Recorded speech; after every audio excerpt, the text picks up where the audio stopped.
Hi hello friends, എല്ലാ കൂട്ടുകാർക്കും പുതിയൊരു റിവ്യൂയിലേക്ക് സ്വാഗതം. അങ്ങനെ ശരണ്യ വരുന്നതിന് മുമ്പ് തന്നെ ബാഗും ഭാണ്ഡക്കെട്ടുകളൊക്കെ എടുത്ത് പ്രകാശനും അതുപോലെ തന്നെ വിക്രവും കൂടി പോകാൻ വേണ്ടി ഒരുങ്ങും കേട്ടോ. ഇവിടേക്കാണ് പ്രകാശ് നീ പോകുന്നത് എന്ന് ചോദിക്കുമ്പോൾ എവിടേക്കെങ്കിലും പോകാം, എന്തായാലും ഇവിടെ നിന്നാൽ ശരിയാവില്ല എന്ന് പറഞ്ഞിട്ട് പ്രകാശൻ അമ്മേനെയും വിക്രത്തെയും കൂട്ടിക്കൊണ്ട് പടി ഇറങ്ങാൻ പോകുമ്പോൾ ശരണ്യ അങ്ങോട്ടേക്ക് വരുക കേട്ടോ. ആ സമയത്ത് എങ്ങോട്ടേക്കാ പോകണമെന്ന് ചോദിക്കുമ്പോഴേക്കും എങ്ങോട്ടെങ്കിലും പോവാം, എന്തായാലും ഇവിടെ ഇവിടെ ഇനി ഉണ്ടാവില്ല ഞങ്ങളെന്ന് പറയാണ്. ആ സമയത്ത് ശരണ്യ പറയുന്നുണ്ട്, എൻ്റെ തളർന്നിരിക്കുന്നത് മനോജേട്ടനെ കാണുമ്പോൾ എനിക്കിവനെ ഇഞ്ചിഞ്ചായിട്ട് ഇല്ലാതാക്കാൻ തോന്നുക, എന്തായാലും ഇവൻ രക്ഷപ്പെടാൻ പോകുന്നില്ല എന്ന് പറയുമ്പോൾ വാടാ മക്കളെ ഞങ്ങൾക്ക് പോകാം എന്ന് പറഞ്ഞിട്ട് പ്രകാശൻ വിക്രത്തെയും അതുപോലെ തന്നെ അമ്മേനെയും കൂട്ടിക്കൊണ്ട് അവിടെ നിന്ന് പടി ഇറങ്ങുവാട്ടോ. ശരണ്യ അവരെ സൂക്ഷിച്ച് നോക്കുവാണ്. അതിനുശേഷം അവർ നേരെ പോണത് വഴിയരികിൽ കൂടി നടന്ന് പോണ സമയത്ത് രതീഷ് വഴിയരികിൽ ഇവരെയും കാത്ത് നിൽക്കുന്നുണ്ട് കേട്ടോ. രതീഷ് വേഗം തന്നെ ഇവരുടെ അടുത്തേക്ക് പോകുന്നുണ്ട്. ഇവരെ കാണുമ്പോൾ എങ്ങോട്ടേക്കാന്ന് ചോദിക്കുമ്പോൾ അത് ശരണ്യയുടെ വീട്ടിൽ നിന്ന് നിങ്ങൾ ഇറക്കി വിട്ടോ, നിങ്ങൾ എന്ത് പണിയാണ് ആ ശരണ്യയുടെ അടുത്തൊക്കെ കാണിച്ചത്, അവളുടെ ഭർത്താവിനെ കണ്ട സഹിക്കോ എന്ന് ചോദിക്കുവാണ്. ആ പെണ്ണായതുകൊണ്ട് മാത്രമാണ് ഇവൻ ഇങ്ങനെയെങ്കിലും വിട്ടത്, വേറെ വല്ല പെണ്ണുങ്ങളാണെങ്കിലും ഇവനെ അപ്പം തന്നെ തല്ലിക്കൊന്നാനെ എന്നൊക്കെ രതീഷ് പറയുവാണ്. ആ സമയത്ത് പ്രകാശനോട് ചോദിക്കുന്നുണ്ട്, ഇപ്പം നിങ്ങൾ എന്തിനാ ഇങ്ങോട്ടേക്ക് വന്നത്, നിങ്ങളെ അങ്ങോട്ടേക്ക് വരാനുള്ള വരെ പുറപ്പാടുവാണോ എന്ന് ചോദിക്കുമ്പോൾ പ്രകാശൻ പറയുന്നുണ്ട്, അത് രതീഷ് കാദംബരിക്ക് മാസം അടുത്തിരിക്കുകയല്ലേ, ഈ സമയത്ത് ഞങ്ങൾ അവിടെ ഉണ്ടാവണത് അവൾക്കൊരു സഹായമല്ലേ എന്ന് ചോദിക്കുമ്പോൾ എന്ത് സഹായം നിങ്ങൾ ഉദ്ദേശിച്ചത്, എന്നിട്ട് വേണം എൻ്റെ ഭാര്യയുടെ വയറ്റിൽ വല്ല പെൺകുട്ടിയാണെന്ന് അറിഞ്ഞു കഴിഞ്ഞാൽ നിങ്ങളും നിങ്ങളുടെ അമ്മയും കൂടി ഇല്ലാതാക്കാനോ, എന്തായാലും നിങ്ങൾ അങ്ങോട്ടേക്ക് വരണ്ട, എനിക്ക് തോന്നി ഫോൺ വിളിച്ചപ്പോഴേ നിങ്ങൾ അങ്ങോട്ടേക്ക് വരാനുള്ള ഉദ്ദേശമാണെന്ന്, അതുകൊണ്ട് തന്നെയാണ് ഞാനിവിടെ വഴിയരികെ കാത്തിരുന്നത്, എന്തായാലും അങ്ങോട്ട് വരേണ്ട ആവശ്യമില്ല, കൊച്ചു ജനിച്ചാലും അതിനെ കാണാൻ വേണ്ടി പോലും നിങ്ങൾ അങ്ങോട്ട് വരരുത് എന്ന് പറയണതേ. രാജകുമാരനെ പോലത്തെ മോൻ ഇവനെവിടെയാ കൊണ്ടുവച്ചാൽ കൊണ്ടുപോയിക്കോ, ഇനിയിപ്പോൾ രാജകുമാരെ കാണാൻ വേണ്ടി നിങ്ങൾക്ക് ജയിലിൽ പോകാലോ എന്നൊക്കെ പറയുവാണ്. ആ സമയത്ത് നമ്മുടെ വിക്രം പറയുന്നുണ്ട്, മതിയായാലും അമ്മമ്മക്കും അതുപോലെ തന്നെ അച്ഛനും വാ നമുക്ക് പോകാമെന്ന് പറയുമ്പോൾ രതീഷ് പറയുന്നുണ്ട്, കണ്ടോ ഇവൻ്റെ അഹങ്കാരം ഇതുവരെ തീർന്നിട്ടില്ല എന്ന് പറഞ്ഞിട്ട് പോക്കറ്റിന് കുറച്ച് പൈസ എടുത്തിട്ട് പ്രകാശിനെ നേരെ നീട്ടുവാണ്. ആ സമയത്ത് പ്രകാശൻ ഞങ്ങൾക്കൊന്നും വേണ്ട നിൻ്റെ പൈസ എന്ന് പറയുമ്പോൾ അമ്മൂമ്മ ആ പൈസ മേടിക്കുന്നുണ്ട്. അതാണ് 10 പൈസ കയ്യിലെങ്കിലും അഹങ്കാരത്തിനൊരു കുറവുമില്ല, ഇങ്ങോട്ട് താടാ, പൈസക്ക് നല്ല ആവശ്യമുണ്ട്, വാടകയ്ക്ക് ഒരു റൂം എടുക്കണമെങ്കിൽ പോലും പൈസ ഇല്ല എന്ന് പറയുവാണ്. ആ സമയത്ത് രതീഷ് പറഞ്ഞിട്ട്, ഇപ്പം അത്യാവശ്യം സാമാന്യമായിട്ടുള്ള മര്യാദ രീതിയിലാണ് ഞങ്ങൾ ജീവിക്കണം, അത്യാവശ്യം കടന്നു പോകാനുള്ള പൈസയൊക്കെ ഞങ്ങളുടെ കയ്യിലുണ്ട്, കാദംബരിക്കും എനിക്കും ജോലിയുണ്ട്, അതുകൊണ്ട് തന്നെ നിങ്ങൾക്ക് പൈസയുടെ ആവശ്യമുണ്ടെങ്കിൽ എന്നോട് പറഞ്ഞാൽ മതി, ഞാൻ എത്തിക്കാം, അല്ലാണ്ട് നിങ്ങൾ അവിടേക്ക് വരാൻ നിൽക്കരുത് കേട്ടല്ലോ, പ്രത്യേകിച്ച് ഈ കള്ളനെ കൊണ്ട് എന്ന് പറഞ്ഞിട്ട് അവിടെ നിന്ന് പോകുവാട്ടോ രതീഷ്. അതിനുശേഷം നമ്മുടെ വിക്രം പറയുന്നുണ്ട്, എന്തിനാ അമ്മൂമ്മ അവരുടെ കയ്യിൽ നിന്ന് പൈസ മേടിച്ചത്, പൈസയൊക്കെ ഹോട്ടൽ റൂമിൽ കൊടുക്കാനുള്ള പൈസയൊക്കെ എൻ്റെ കയ്യിലുണ്ട് എന്ന് വിക്രം പറയുമ്പോൾ മുത്തശ്ശി പറയുന്നുണ്ട്, നിൻ്റെ കയ്യിൽ പൈസ ഉണ്ട്, സോനയുടെ വീട്ടിൽ നിന്ന് അടിച്ചു മാറ്റിയ പൈസ അല്ലേ എന്ന് ചോദിക്കുമ്പോൾ പ്രകാശം പറയുന്നുണ്ട്, ഒന്ന് നിർത്ത് അമ്മേ, ഒന്ന് നിർത്ത്, എവിടെടാ നീ ഒരു കാര്യം ചെയ്യാവോ, ഇത്തിരി വിഷം എടുത്തിട്ട് എനിക്കും എൻ്റെ അമ്മക്കൊന്നും തരാവോ, ഞങ്ങൾ അങ്ങനെയെങ്കിലും ഒന്ന് പണ്ടാരടങ്ങിയിട്ട് ചാവട്ടെ, അല്ലെങ്കിൽ 2 കയറെടുത്തിട്ട് ഒരു കയറ് എന്നെയും ഒരു കയ്യിൽ എൻ്റെ അമ്മേനെയും നീ കെട്ടിയിട്ട് ഈ കായലിൽ വലിച്ച് താത്തിക്കള എന്ന് പറഞ്ഞിട്ട് പ്രകാശൻ അങ്ങോട്ട് നടന്നു പോകുവാണ്. അതിനുശേഷം നമ്മുടെ അമ്മൂമ്മ പറയുന്നുണ്ട്, കേട്ടില്ലേടാ അവൻ്റെ നെഞ്ച് തകർന്ന അവനാ പറയണത് എന്ന് പറഞ്ഞിട്ട് അമ്മൂമ്മ അവരുടെ പുറകെ പോകുവാണ്. നമ്മുടെ വിക്രവും അവരുടെ പുറകിൽ അങ്ങോട്ട് പോകുന്നുണ്ട് കേട്ടോ. അതിനുശേഷം കാണിക്കുന്നത് കല്യാണിനെയും അതുപോലെ തന്നെ കിരണിനെയാണ്. നമ്മുടെ ദീപയാണെങ്കിൽ അവരെയും കാത്ത് മുറ്റത്ത് തന്നെ നിൽക്കുവാണ്. അപ്പോൾ കല്യാണിയും കിരണും വരുന്നുണ്ട്.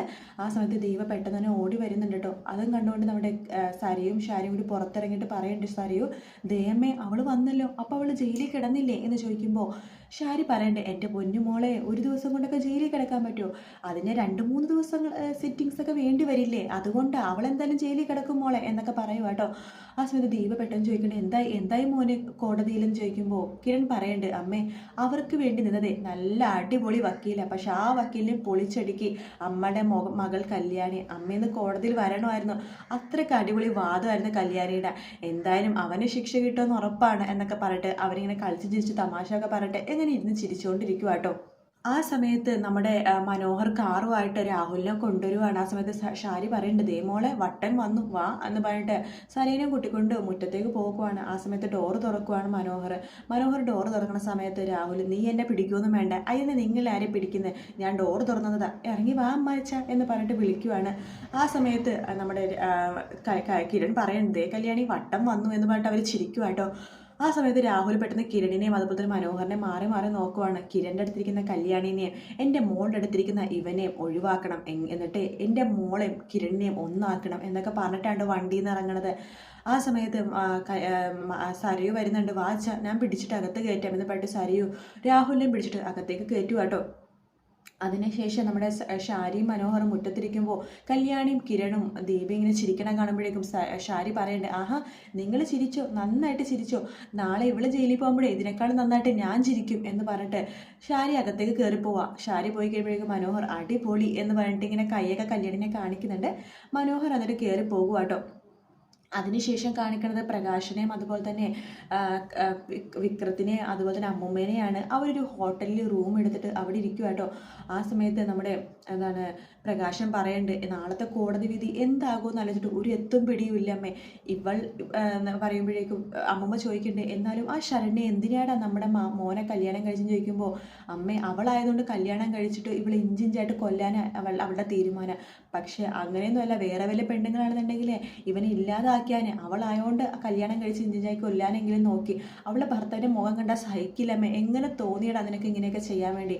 ഇവൻ വെറും മോഷ്ടാവ് മാത്രമാണെങ്കിൽ പിന്നെ സഹിക്കാമെന്ന്. ഇത് മോഷ്ടിക്കൽ മാത്രമല്ലല്ലോ അമ്മേ ഇവൻ ചെയ്യണത്, ഇവൻ ആൾക്കാരുടെ തല തല്ലി പൊളിച്ചിട്ടല്ലേ മോഷ്ടിക്കണത് എന്നൊക്കെ പറയുവാണ്. നിനക്ക് എങ്ങനെ തോന്നിയടാ ഇങ്ങനെയൊക്കെ ചെയ്യാൻ വേണ്ടി എന്ന് ചോദിക്കുമ്പോൾ അമ്മമ്മ പറയണ്ടേ, എടാ ആമക്കളാണെങ്കിലും പെൺമക്കളാണെങ്കിലും ഒരു പ്രായം കഴിയുമ്പോൾ അവരെ കൊണ്ട് പണിയെടുപ്പിക്കണം, അല്ലെങ്കിൽ ഇതുപോലെ ആവും. എന്താണ് ആമക്കളെ ശരിക്കും പറഞ്ഞാൽ ഒരു പ്രായം ഇങ്ങനെ അവരെ ചിലവിന് പോലും കൊടുക്കരുത്, എങ്കിൽ മാത്രമേ അവരെ ചിലവിന് വേണ്ടി പണിക്ക് പോകുള്ളൂ.